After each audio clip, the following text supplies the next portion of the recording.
4년 전에 우리 함께 꿈꾸는 교회가 개척된 이후 우리는 매년 비전 하나씩을 함께 나누며 여기까지 왔습니다.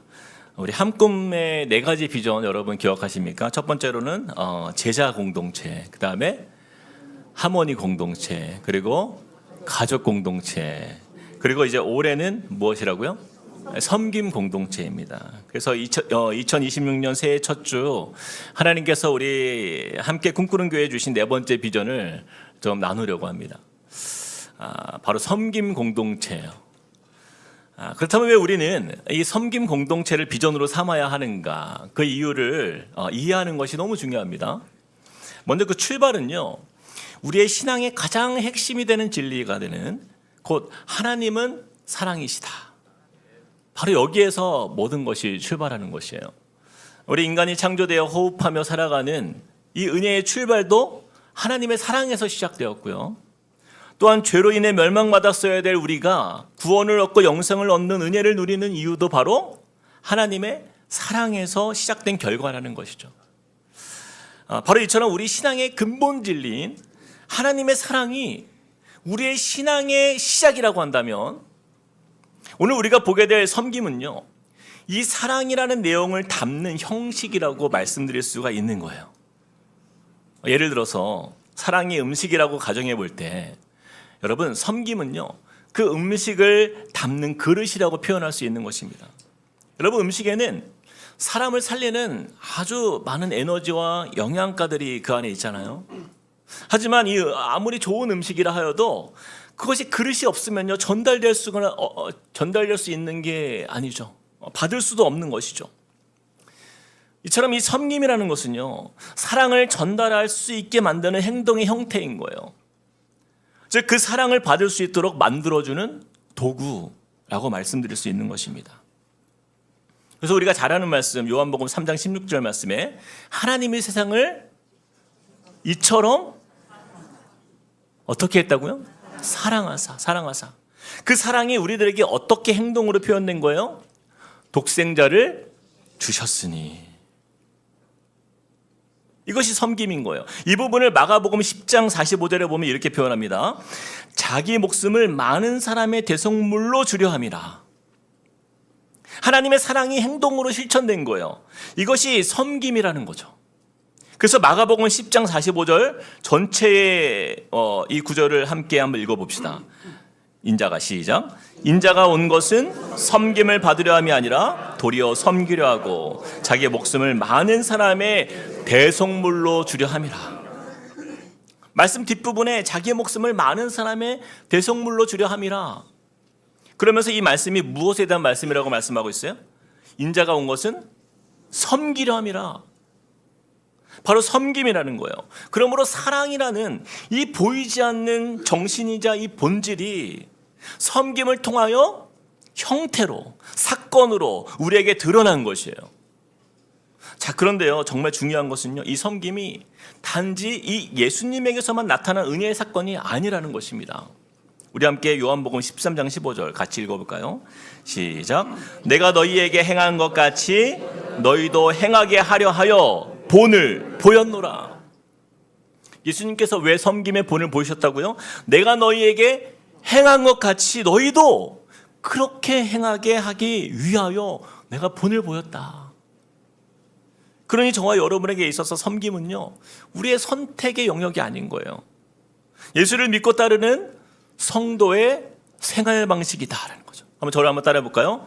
섬김은 예수를 따르는 모든 사람의 생활 방식이다. 우리가 하나님의 사랑을 받았고 깨닫고 누리는 자라면 우리는 그 하나님의 사랑이 어떤 형태로요? 이 섬김의 형태로 나타나는 성도가 되어야 한다는 거예요. 그래서 교회는요, 오직 이 예수님을 닮은 섬김으로 존재되어지는 것입니다. 자, 그렇다면 이 섬김의 의미에 대해서 우리가 조금 더 구체적으로 살펴보았으면 하는데요. 이 섬김의 원어적 의미를 살펴보니까 이런 뜻이에요. 섬김은 디아코네오라는 이제 헬라어 단어가 등장하는데 시둥들다, 봉사하다, 돕다. 그래서 이것이 어떤 의미냐면 자기를 낮추어 남의 필요에 헌신하는 마음과 그 태도라는 거예요. 단순히 어떤 일을 돕는 행위, 그 이상의 의미가 있다는 거예요. 자기를 낮추어 남의 필요에 헌신하는 그 마음과 태도. 다시 말하면 예수님이 말씀하시는 섬김은요, 단지 어떤 누군가를 도와주는 어떤 친절한 행동 정도가 아니라요, 하인의 자세로, 종의 자세로 자신을 낮추고 헌신하는 삶, 그 섬김 전체의 마음과 그 태도를 포함하는 의미다라는 것입니다. 그래서 사복음서에 보면요, 예수님께서 제자들의 무엇까지 씻겨주세요? 그들의, 그렇죠? 더럽고 냄새나는 그 발을 씻기시잖아요. 여러분, 예수님이 발을 씻기실 때요, 냄새나 이러면서 이렇게 하면서 씻었을까요? 정말 그들이 민망할 정도로 발을 깨끗하게 닦아주셨을 거예요. 섬김의 자리에서 자기를 낮추어 종의 자리로 스스로 낮추셔서 제자들을 섬기시는 거예요. 빌립보서 2장 말씀처럼 자기를 비워 종의 형체를 가지사 사람들과 같이 되셨다. 여러분, 이 의미가 바로 섬김의 뜻을 나타내는 말씀인 거예요. 예수님은요, 자신이 사랑으로 시작된 이 성육신의 역사가 이 땅에 머무는 동안 종의 형체로 임하시어서 섬김을 이루기 위함이었다라는 사실을요, 한순간도 잊지 않으셨다라는 거예요. 그것이 오늘 말씀에도 동일하게 우리에게 증거하고 있는 것입니다. 오늘 우리가 읽은 이 본문의 앞배경을 조금 살펴보면 예수님께서 많은 유대인들의 환호 속에서 예루살렘에 입성하는 장면이 이 앞부분에 나와요. 사람들은요, 너무나 기뻐했어요. 드디어 우리에게도 왕이 오셨다. 유대인들은요, 왕이 되실 예수님을 좋아하면서 종려나무 가지를 막 흔들면서 호산나 찬송하리로다. 이스라엘의 왕이시여. 그러면서 예수님을 맞이했어요. 요한복음 12장 12절에서 13절 이렇게 말씀해요. 그 이튿날에는 명절에 온 큰 무리가 예수께서 예루살렘으로 오신다는 것을 듣고 종려나무 가지를 가지고 맞으러 나가 외치되, 여러분, 이들이 얼마나 예수님을 기다렸는지 예루살렘에 오신다는 그 소문만 듣고도 이렇게 온 큰 무리가요 다 모인 거예요. 자, 그런데 이때 예수님께서 예루살렘을 들어오실 때 그 모습을 잘 보세요. 14절 우리 같이 한번 읽어볼까요? 시작. 예수는 한 어린 나귀를 보고 타시니. 예수님이 타신 짐승이요, 말이 아니라 그것도 어린 나귀였다라고 말씀하고 있어요.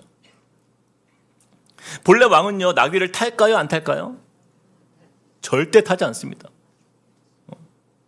여러분, 나귀를 타신 것은요, 이것은 굉장히 의도적인 거죠.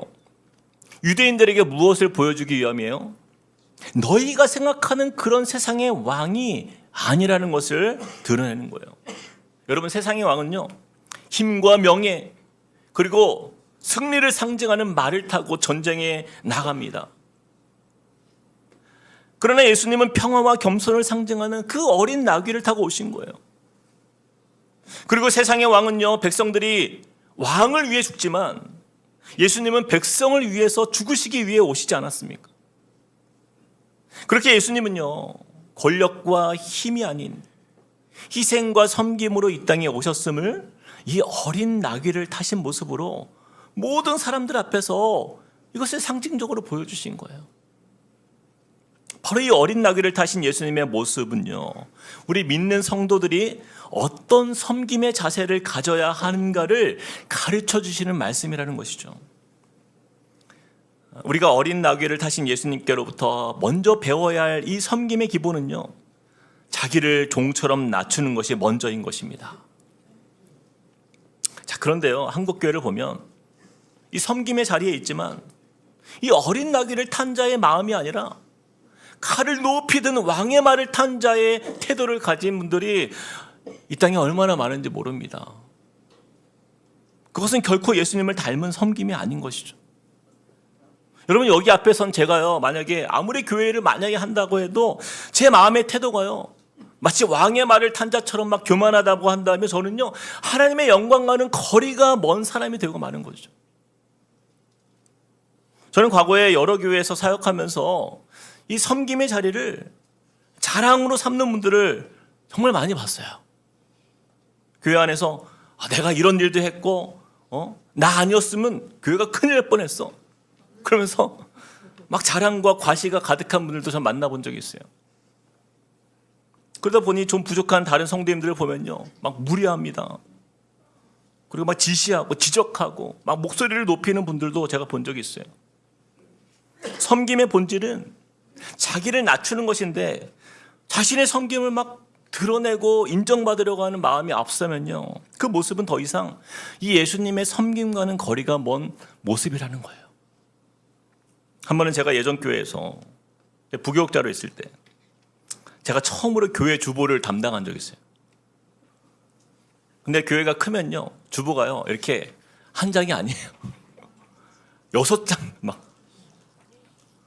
제가 주보 담당자가 돼서 주보를 보니까 다듬어야 될 게 좀 많이 있더라고요. 그래서 여러 가지를 이렇게 정리하는데 그런 중에 장로님들 명단이 주보에 고정적으로 올라가는 칸이 있더라고요. 그 인원이 한 50명쯤 돼요. 근데 제가 볼 때는 그 이름의 순서가 너무 뒤죽박죽 되어 있는 것 같은 거예요. 그래서 너무 보기가 안 좋더라고요. 그래서 제가 가나다 순으로 보기 좋게 정렬해서 주보에 올렸어요. 근데 그저 주일날이 됐는데 난리가 난 거예요. 누가 이 주보에 장로 명단에 손을 댔냐고. 장로님들이요, 노발대발 난리가 난 거예요. 제가 장로님들에게 불려갔습니다. 알고 보니까 이 연차별로 장로님들 서열이 있더라고요. 게다가 여러분, 같은 기수 안에서도요, 누가 표를 많이 받았냐에 따라서 그 이름의 서열이 또 달라져요. 반드시 그 순서대로 이름의 주보에 올라가야 한다는 거예요. 그래서 어떤 장로님은요, 내가 이 사람보다 장로 기수가 더 높은데 왜 이 사람 뒤에 내 이름이 있냐면 화를 내시는 거예요. 그 서열을 안 지켰다고 엄청 혼났어요. 제가 평생 그 주의를 잊지 못해요. 그날 장로님들에게 얼마나 항의를 많이 받았는지 제가 며칠을 잠을 못 잤습니다. 이제 앞으로 저희 교회도 이제 장로, 권사, 안수집사 이제 임직식 준비를 이제 차차 이제 해가야 되잖아요. 근데 나중에 여러분들 중에 누가 임직을 받을지 저는 모르겠지만 미리 부탁드립니다. 여러분, 제발 그러지 마시길 바랍니다. 이게 뭡니까 이게? 제가 그때 얼마나 신앙의 회의가 왔는지 몰라요. 정말 제가 그동안 있었던 장로님들에 대한 그 존경하는 마음들이요, 정말 그때 정말 싹 사라지더라고요. 주부에 자기 이름이 좀 뒤에 있으면 어떻고, 앞에 있으면 어떻고, 옆에 있으면 어때요? 주부가 뭡니까? 이미 여기서부터 낮아짐의 자세가 안 되어 있는데 무슨 섬김이 이루어질 수 있겠냐라는 거예요. 어떤 권사님은요, 내가 권사인데 누가 나에게 집사라고 불렀다고 막 얼마나 화를 내시는지. 사랑하는 여러분, 예수님께서 말을 타실 수 있었지만 일부러 나귀를, 그것도 어린 나귀를 타신 그 마음의 태도가요, 바로 저와 여러분이 가져야 될 섬김의 정신이라는 것을 우리가 결코 잊지 않으시길 주님의 이름으로 축복합니다. 그런 의미에서 우리 옆 사람에게 이렇게 한번 더 인사합시다. 어린 나귀를 선택합시다.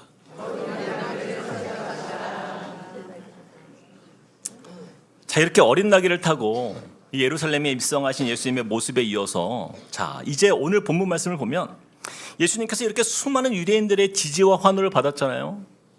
그런데 이번에는 뜻밖에도 이 헬라인들이요, 예수님을 찾아온 거예요. 이 헬라인들은요, 예루살렘에 사는 사람들이 아니에요. 멀리서 예수님의 소문을 듣고 찾아온 이방인들이에요. 이들이 예수님을 보고자 하는 이유는 이 예수님의 행하신 기적들과 이적들, 그 가르침들이요, 너무나 놀랍기 때문에 찾아온 거예요. 특히 죽은 나사로를 살리신 사건 이후에 예수님의 명성이요, 하늘을 찌릅니다. 이 땅에 널리 퍼진 거예요. 그러니 호기심에 또 기적을 보기 위한 기대감으로 예수님을 만나고 싶어서 온 거예요. 그래서 이 헬라인들이요, 제자 빌립에게 예수님을 만나게 해달라고 부탁합니다. 그런데 빌립이 그것을 또 이제 기분 좋게 받은 거예요. 예수님이, 야, 이제 내가 모시는 예수님이 이 유대인을 넘어서 이방 사람들께까지 이렇게 명성이 자자하고 유명해졌구나. 흥분돼서 안드레와 함께 이 소식을 예수님께 전합니다. 자, 그런데 예수님의 반응이요, 심상치가 않아요.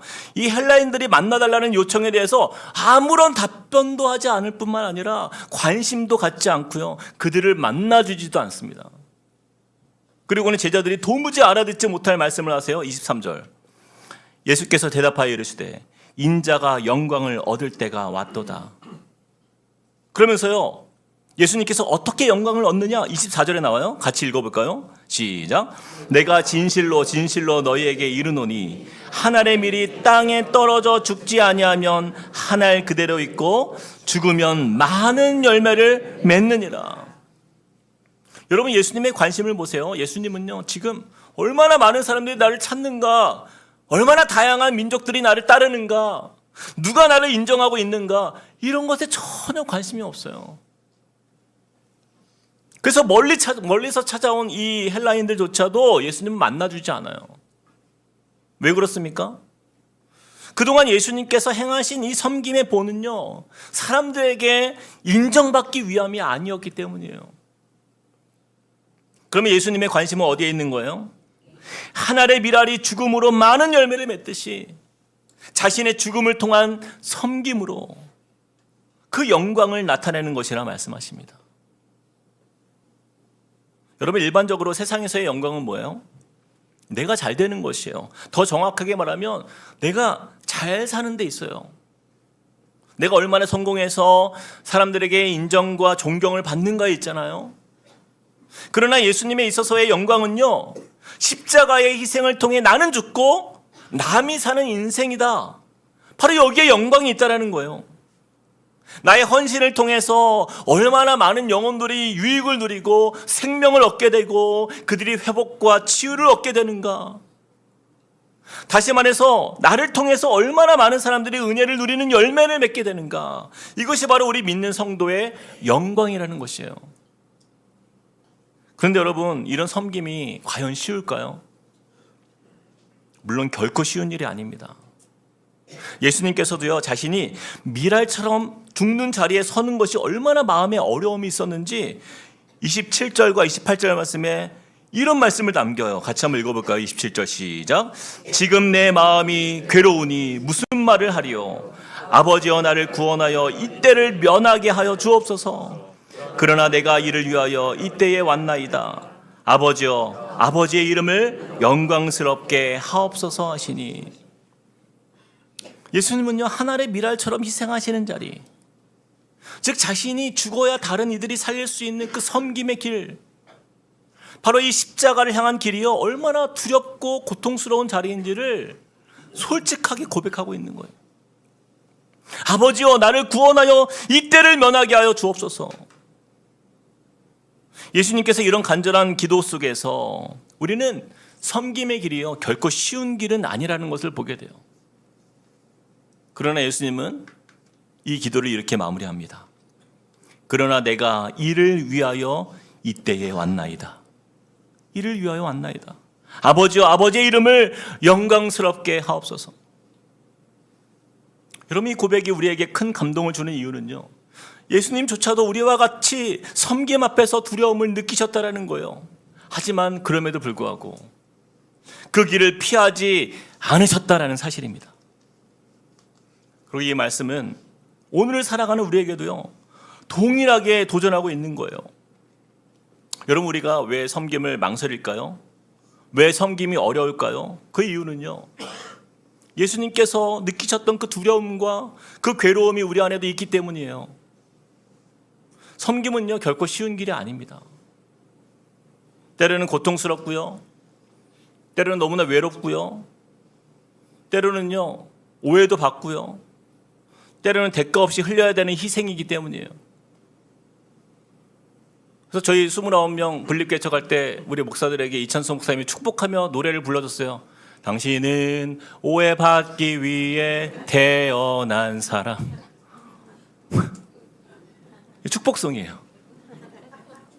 제가 그 축복을 받고 이 자리에 온 거. 섬김이 쉬운 길이 아니라는 거예요. 때로는 대가 없이 흘려야 되는 희생. 우리도 본능적으로요, 자연스럽게 주저하고 망설이는 자리 아닙니까? 그러나 예수님처럼 우리도 내가 이를 위하여 이때에 왔나이다, 내가 이를 위하여 우리가 부름받았습니다라고 고백할 수 있다면 우리의 섬김도 하나님의 영광이 되는 것인 줄 믿으시길 축복합니다. 제가 보통 설교할 때 저희 아내 이야기를 잘 안 해요. 왜냐하면 집에 가면 한 소리 듣기 때문에. 오늘 말씀과 관련해서 조금 나누려고 합니다. 아내가 작년 1년 동안 성경이 읽어지는 강의를 교회에서 했어요. 또 성경 통독반 70분, 정말 1년 내내 이분들 챙겨가면서 한 해를 보냈어요. 단 하루도 마음 편할 날이 없는 거예요. 제가 볼 때는요, 나름 열심히 잘하는 것 같은데 이 일에 대해서 얼마나 부담을 많이 가지는지. 여러분, 애들 4명 재우고요, 매일 새벽 2시, 3시까지 준비하는 거예요. 1년을 그렇게 살아왔어요. 1년간 같이 공부하신 분들은 뭐 믿기지 않겠지만 정말 울면서 1년을 보냈습니다. 기도만 하면 하나님께서 계속 마음에 도전을 주시고 부담을 주신다는 거예요. 하나님께서 섬기라고 하시니까, 감동을 주시니까. 그래서 힘들어도 울면서 준비하는 거예요. 근데 이번에 저희 아내가 어제 토요일부터 이제 1월 한 달간 4주 동안 또 우리 초등학생들 3학년부터 6학년까지 우리 초등부 아이들 대상으로 창조과학 캠프를 또 맡아서 강의까지 하게 된 거예요. 이 강사 자격증을 따기 위해서 오랫동안 준비해 왔는데 이제 모든 공부를 마치고 이제는 이 다음 세대 아이들을 섬기기 위해서 이 창조과학 캠프를 시작한 거예요. 어제가 첫 시간이었는데 나름 은혜롭게 잘 마쳤어요. 근데 제가 집에서 준비하는 모습을 보잖아요. 매일 울어요. 얼마나 걱정도 많고, 혹시라도 성도님들이 지나가면서 뭐라고 하면 어떻게 하지? 또 엄청 또 소심해요. 두려움이 얼마나 많은지 몰라요. 그렇잖아요. 사모가 뒤에서 조용히 그냥 가만히 있지 뭘 나서냐 그러면서 한마디씩 할 수 있잖아요. 그냥 성도님들 눈치 보면서 살얼음판을 걸어가면서 그 일을 또 하는 거예요. 그렇게 또 울면서 거의 매일 새벽 3시까지 또 준비하는 거예요. 기도하면 하나님께서 섬기라고 감동을 주니까 순종하면서 섬김의 자리로 나아가는 거예요. 근데 이런 삶이요, 우리 주님을 따르는 성도의 삶이라고 저는 그렇게 믿습니다. 우리 교회의 우리 순장님들이 그래요. 우리 교회의 교사들, 우리 수많은 섬김의 봉사의 자리가요, 어떻게 항상 즐거울 수 있습니까? 예수님도 이렇게 말씀하잖아요. 27절을 보세요. 지금 내 마음이 어떻다고요? 괴로우니 내가 무슨 말을 하리요? 여러분, 이게요, 예수님의 말씀이에요. 지금 내 마음이 괴로우니 무슨 말을 하리요? 하나님 여러분, 섬김은요, 때로는 내가 하고 싶어서 내 마음이 즐거운 가운데 하는 섬김도 있어요. 하지만 그렇지 않을 때도 많이 있는 것입니다. 예수님께서 말씀하세요. 아버지여, 나를 구원하여 이 때를 면하게 하여 주옵소서. 감당하기가 부담된다는 거예요. 여러분, 목회도 그래요. 저도요, 이 부담감이 늘 저를 압박합니다. 저는요, 목회자가 이런 길인 줄 몰랐어요. 1년, 2년, 3년 지나면요, 이게 쉬워져야 되는 거 아니에요? 설교도요, 1년, 2년, 3년, 10년, 20년 하면은 설교가 그냥 막 저절로 막 설교가 머릿속에서 떠올라야 되는 거 아닙니까? 어떻게 거꾸로 가요? 시간이 더 많이 걸리고요, 더 어려워요. 그 부담감이 늘 압박이 있는 거예요. 너무 버겁지만, 때로는 앞에 서는 게 힘겹지만, 두렵지만 예수님께서 하신 말씀을 기억하는 거예요. 그러나 내가 이를 위하여 이때 왔나이다. 아버지여, 아버지의 이름을 영광스럽게 하옵소서. 저는 이 예수님의 고백이요, 저와 여러분의 고백이 되길 원합니다. 자, 그런데 여러분 보세요. 그때 어떤 일이 일어납니까? 28절과 29절. 놀라운 일이 일어나요. 28절 같이 시작. 이에 하늘에서 소리가 나서 이르되 내가 이미 영광스럽게 하였고 또다시 영광스럽게 하리라 하시니 곁에 서서 들은 무리는 천둥이 울었다고도 하며 또 어떤 이들은 천사가 그에게 말하였다고도 하니. 그때 갑자기 하늘에서 천둥 같은 소리가 들립니다. 내가 이미 영광스럽게 하였고 또다시 영광스럽게 하리라. 하나님 아버지께서요, 직접 음성으로 응답하신 거예요. 그동안의 예수님의 섬김의 삶 자체가 이미 영광스러웠고 앞으로 십자가의 길을 걸으며 그 섬김의 자리에 서실 예수님을 통해서 또다시 영광스럽게 하리라 이렇게 말씀하시는 하나님의 음성이 들리는 거예요.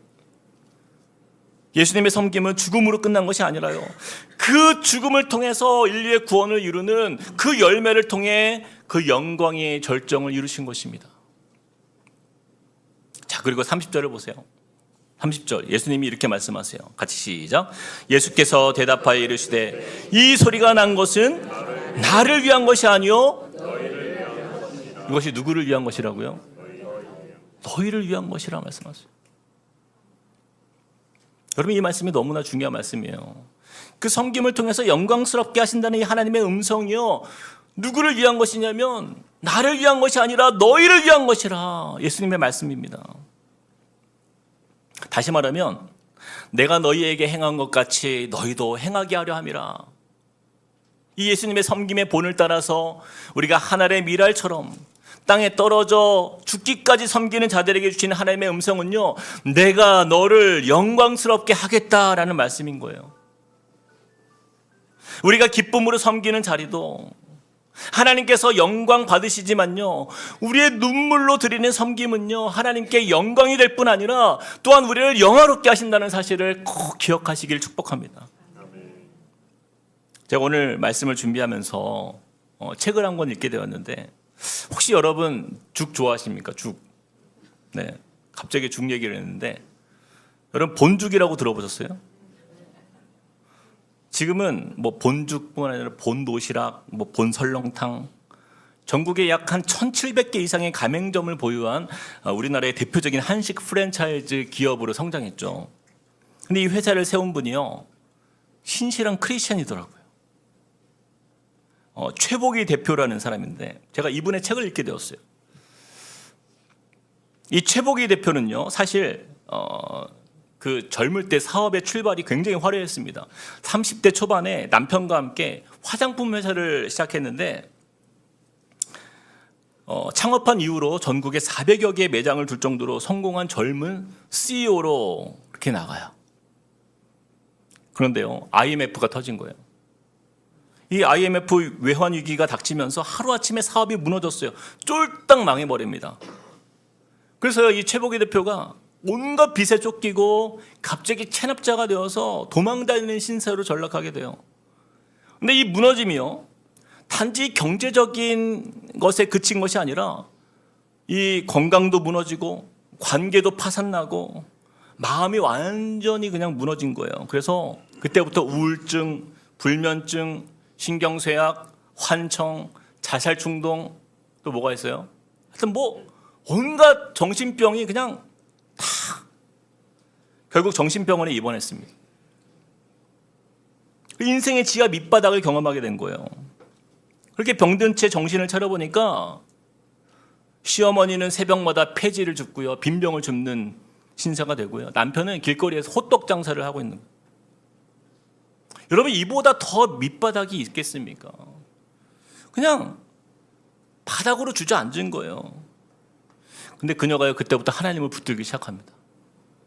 말씀을 붙잡고 큐티를 하고 말씀을 암송하면서, 그러면서 큰 깨달음을 얻은 거예요. 그동안 내가 얼마나 엉터리 신앙인으로 살았는가를 깨달았어요. 예전부터 자신은 믿음이 있다라고 말을 했는데 정작 자신의 삶을 제대로 돌아보니까요, 내가 돈을 우상처럼 섬기고 살았고 늘 강남의 부자들을 부러워하며 살면서 성공만이 나의 목표였던 그 세상 가치관에 찌들어 살았던 삶이었다라는 것을 그녀가 깨닫게 된 거예요. 진짜 자신을 발견하게 된 거죠.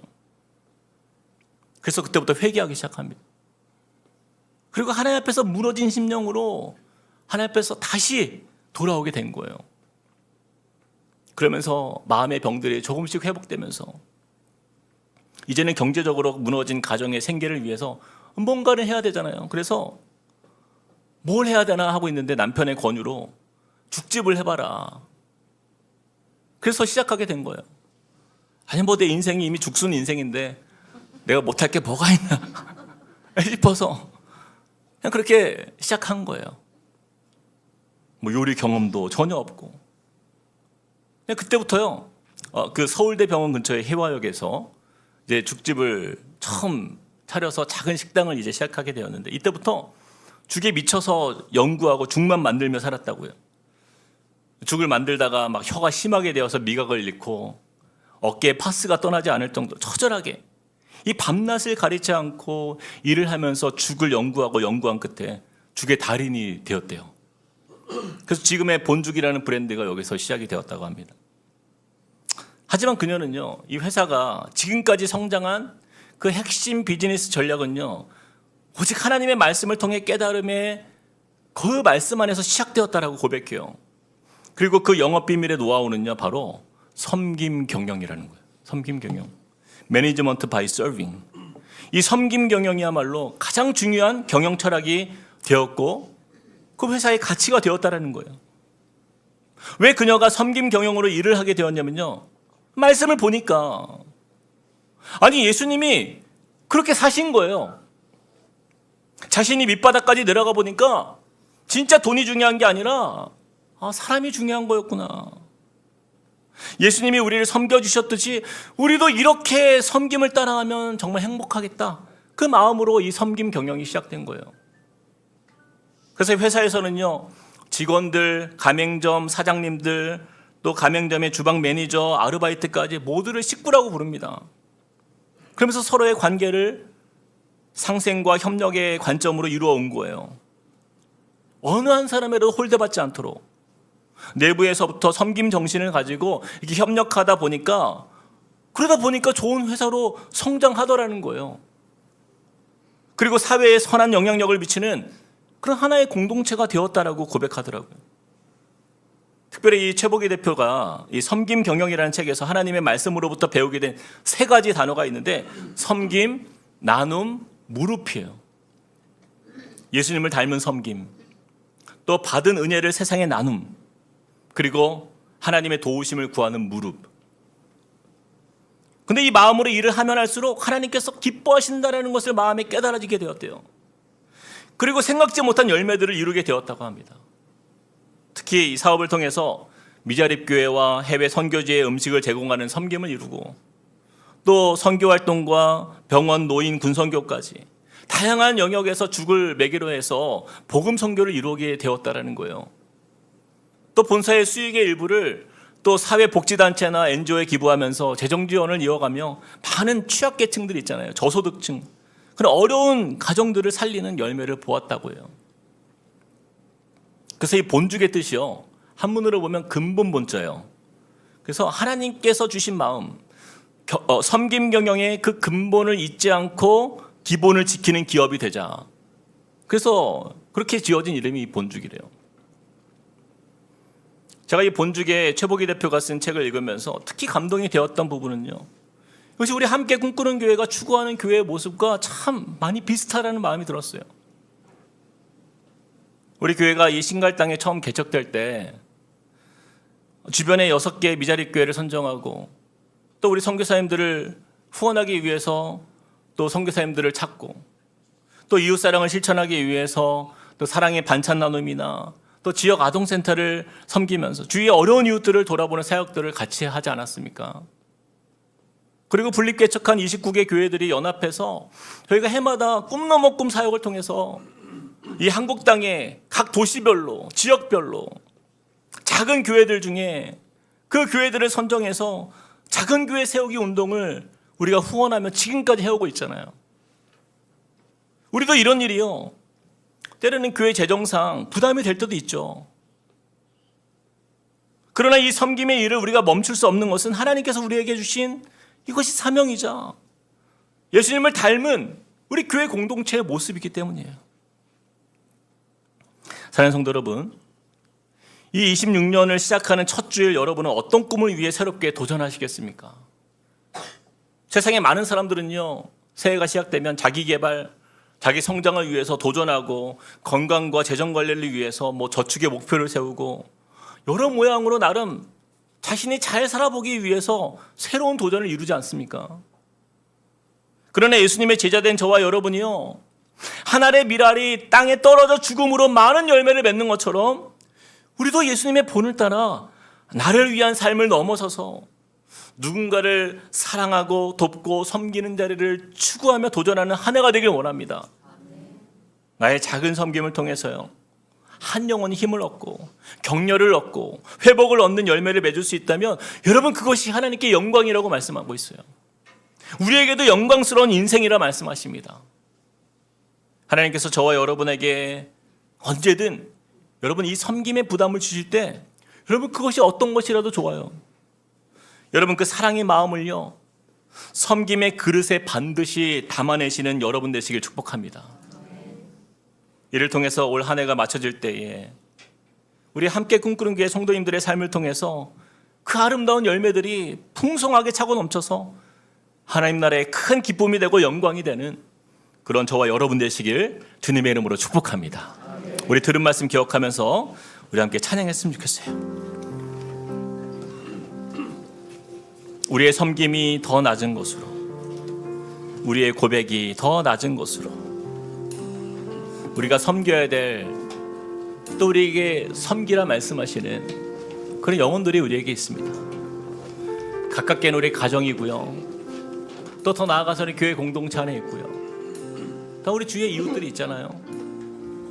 우리가 예수님의 그 길을 따라서 함께 믿음의 길을 우리가 나아가는 우리 모두가 이 가사의 고백처럼 주님 나도 주님처럼 섬기겠습니다. 이것이 우리의 고백이 되도록 우리 함께 찬양하겠습니다.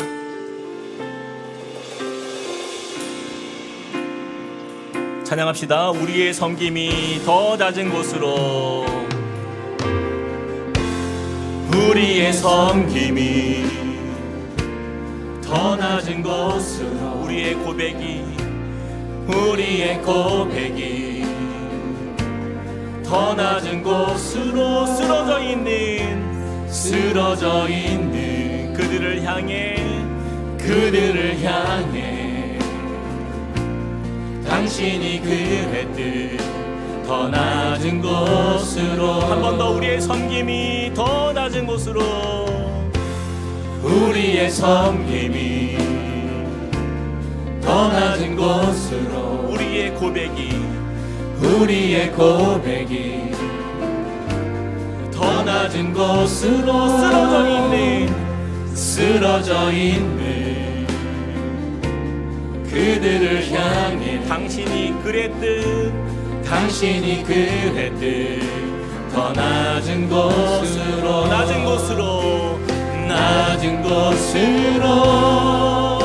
우릴 초대하네.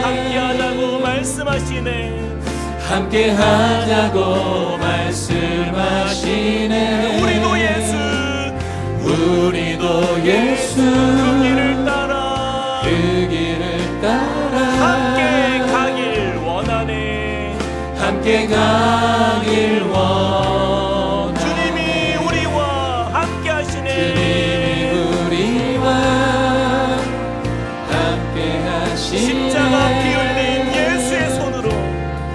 십자가 피 흘린 예수의 손으로 모든 아픔을 위로하시네. 우리에게 보여주셨네. 한 번 더 낮은 곳으로 우릴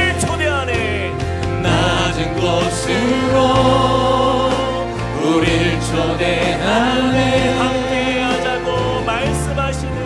함께하자고 말씀하시네. 우리도 예수 그 길을 따라 함께 가길 원. 주님이 우리와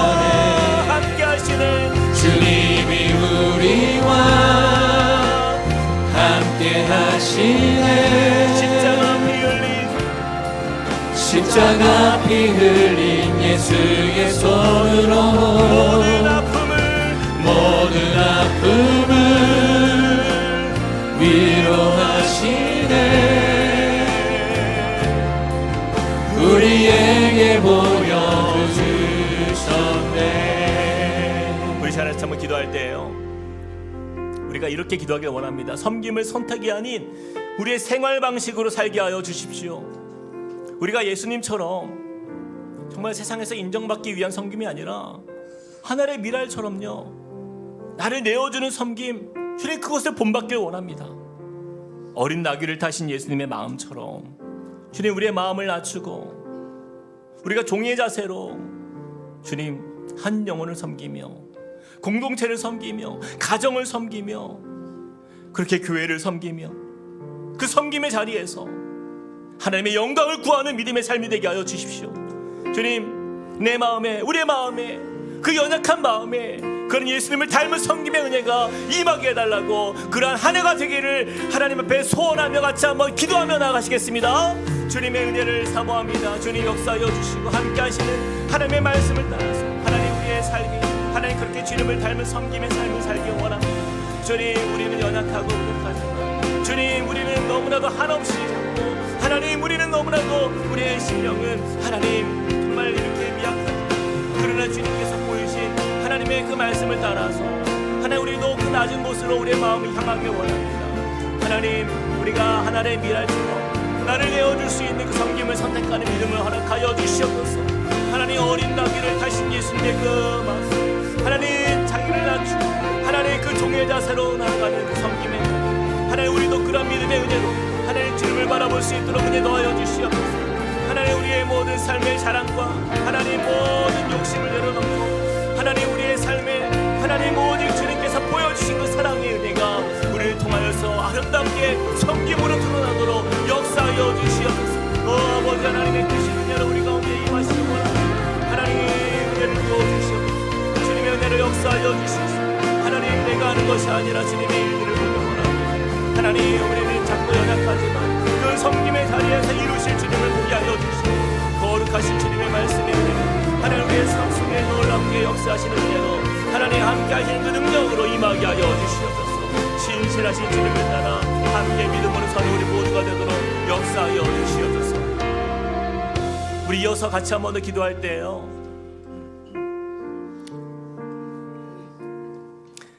우리 마음에 두렵고 또 예수님처럼 외롭고 때로는 눈물 나는 자리가 섬김의 자리가 될 수도 있습니다. 그러나 예수님께서요, 그러나 내가 이를 위하여 이때 왔나이다. 예수님께서 이 고백을 하며 주님께서는 그 길을 끝까지 걸어가셨다라는 거죠. 여러분, 우리 삶의 즉각적인 열매가 보이지 않더라도, 아무도 알아주지 않더라도 하나님 보고 계시지 않습니까? 하나님이 함께하지 않습니까? 하나님의 음성이 들리는 거예요. 내가 너를 통하여 영광 받고 있다. 여러분, 그거면 충분한 거 아니에요? 그게 우리의 위로가 아닙니까? 우리 믿음이 흔들리지 않길 원합니다. 주님, 우리의 눈물의 섬김을 통해서 하나님 영광 받아주시고 결국에는 우리의 삶도 하나님께서 영화롭게 하심을 우리가 보게 하여 주십시오. 주님, 그 믿음을 가지고 하나님 믿음의 길을 걷게 하시고 하나님 우리의 삶의 자리에서 주님을 닮은 섬김의 공동체를 이루어가는 우리 모두가 되게 해달라고 우리 같이 한번 더 기도하며 나아가시겠습니다. 사랑과 은혜 하나님 주님을 의지합니다. 하나님 우리에게 보이신 주님의 은혜가, 하나님 그 사랑이, 하나님 그 눈물이 하나님 우리의 삶 속에 열매로 천대되기 원합니다. 주님 함께하여 주셔서 하나님 내가 나아가는 것이 아니라 주님의 일하심을 보게 하여 주시옵소서. 그 신실하신 주님의 말씀을 따라서 우리가 함께 이 길을 걷길 원합니다. 하나님, 때로는 버겁고 두렵고 외롭고 이것이 눈물 나는 자리일지라도 주님처럼 내가 이 일을 위하여 이때 왔나이다. 즉각적인 열매가 보이지 않을지라도 하나님께서 보고 계심을 기억하게 하여 주시옵소서. 주님의 일하심을 보게 하여 주시옵소서. 우리가 흔들리지 아니하고 하나님 말씀 앞에서 하나님 우리가 담대하게 하나님이 섬김의 자리를 통해 주님의 영광 받으시는 자리로, 주님이 기뻐하시는 자리로 하나님께서 놀랍게 하나님 우리 가운데 그 은혜로 함께 하시는 그 은혜를 경험하며 하나님 주님 앞에서는 우리 모두가 되도록 인도하여 주시옵소서. 주님의 이름만이 영광 받으시는 걸로 족하며 주님의 이름만이 높아지는 것으로 족합니다. 하나님 주님의 그 영광됨이 하나님 바로 우리의 영광임을 믿습니다. 우리 영원롭게 하시는 주님의 그 사랑 안에서 함께 믿음을 다하여 주님을 섬기는 주님의 공동체로 서게 하여 주시옵소서. 하나님 우리 가운데 이루실 주님을 바라보길 원합니다. 역사하여 주옵소서. 우리 다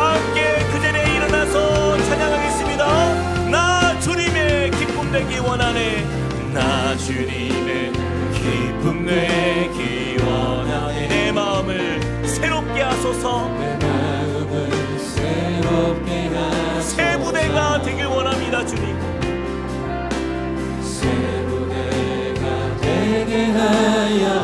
주님의 빛 비추게 하소서. 주님의 빛 비추게 내가 원하는 한 가지, 내가 원하는 한 가지, 주님의 기쁨이 되는 것. 내가 원하는 한 가지, 주님의 기쁨이 되는 것. 겸손히 내 마음 드립니다. 겸손히 내 마음 드립니. 나의 모든 것 받으소서. 나의 모든 것 받으소서. 나의 마음 깨끗게 씻어주사. 나의 마음 우리가 가는 길 오직 예수를 닮으며 주님이 가신 그 길을 우리도 행하게 하소서. 행하게 주님의 영광을 하소서. 사모합니다. 내가 원하는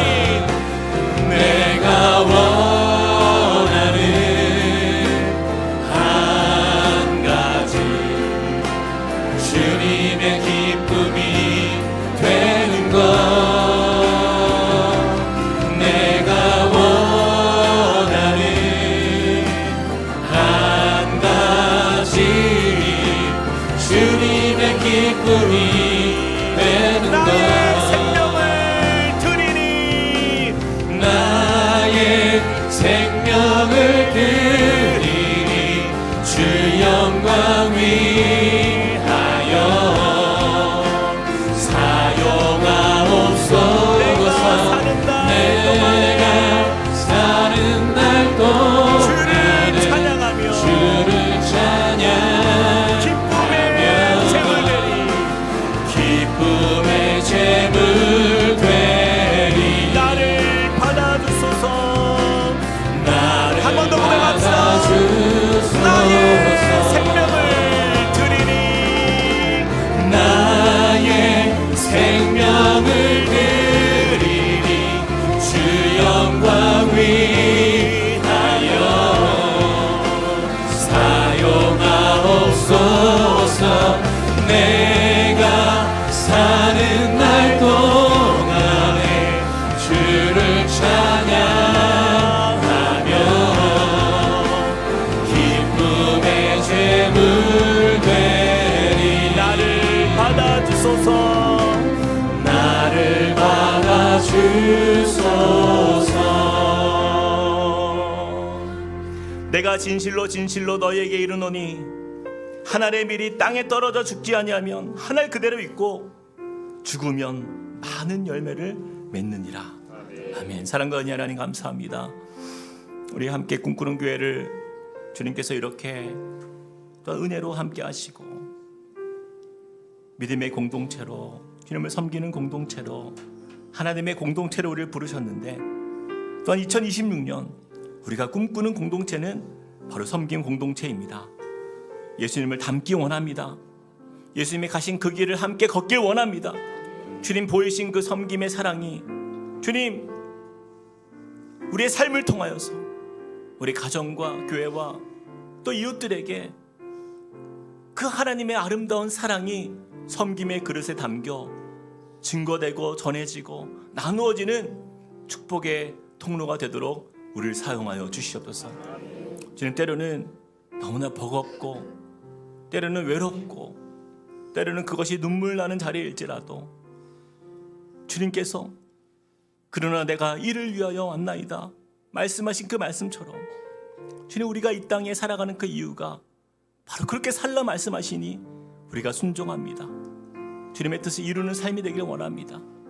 그 가운데 주님께서 우리를 바라보시며 하나님께서 그 가운데 우리를 영화롭게 하시며 주님이 영광 받으실 줄 믿습니다. 주님, 이것이 우리의 삶의 기쁨이 되게 하시고 이것이 우리의 삶에 세상이 알 수 없는 감사가 될 수 있도록 주님 함께하여 주시옵소서. 이제는 우리 주 예수 그리스도의 은혜와 하나님 아버지의 크신 사랑과 성령님의 감동, 감화, 교통하심의 은혜가 오늘 말씀을 통하여서 섬김, 바로 이것이 그리스도인의 생활 방식으로 다시 새해를 시작하며 그러한 삶을 살기로 결단하며 주 앞에 서는 주님의 백성들 머리 위에, 그리고 그 가정과 함께 꿈꾸는 교회 위에 이제로부터 영원토록 함께 하시기를 간절히 축원하옵나이다. 아멘.